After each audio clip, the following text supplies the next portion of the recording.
ঠাকুমা, হুম। তুমি কোনোদিন সিনেমা দেখেছো? সিনেমা দেখতে যেতে সিনেমা হলে? হ্যাঁ, কার সাথে যেতে? দাদুর সাথে। কি সিনেমা দেখতে? ওই বালিকা বধূ, আর রাধারানী, আর সূর্যতপা, আর যাত্রা দেখতে গেছিলাম। যাত্রাও শুনতে যেতে? হ্যাঁ মানে তুমি সিনেমা খুব দেখতে আগে? হ্যাঁ, কম কম দেখতাম। তাহলে চলো আজকে সিনেমা দেখতে যাবে? হ্যাঁ, নতুন সিনেমা দেখে আসি। ঠিক আছে, চলো তাহলে সিনেমা চলো। দেখতে যাবো। দুর্গাপুরের সিনেমা হলও ঠাকুমা কোনোদিন দেখেনি, তাই স্পেশালি ঠাকুমাকে নিয়ে গেলাম এই সিনেমা হল দেখানোর জন্য। মানে এই সিনেমা হল দেখানোর জন্য না, সিনেমা হলে সিনেমা দেখানোর জন্য। আগে যখন দাদু বেঁচে ছিল তখন ঠাকুমা দাদুর সাথে সিনেমা দেখতে যেত, আর যাত্রাও অনেক দেখতো। মানে সিনেমা যাত্রা এইসব ঠাকুমা খুব পছন্দ করতো। সিনেমা দেখবে তো তুমি?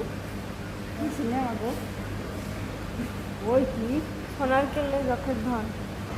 হ্যাঁ, ঠিক আছে। আর এখানে সিনেমা শুরু হতে একটু টাইম ছিল, তাই আমরা এখানে বসে ওয়েটিং রুমে একটু মজা গল্প হাসি করছিলাম। সিনেমা দেখতে আসবো, খাবার তো খেতেই হবে, পেট পুজো সবসময় ইম্পর্টেন্ট।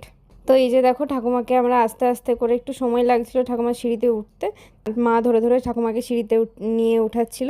এরপর আমরা সিনেমা দেখবো।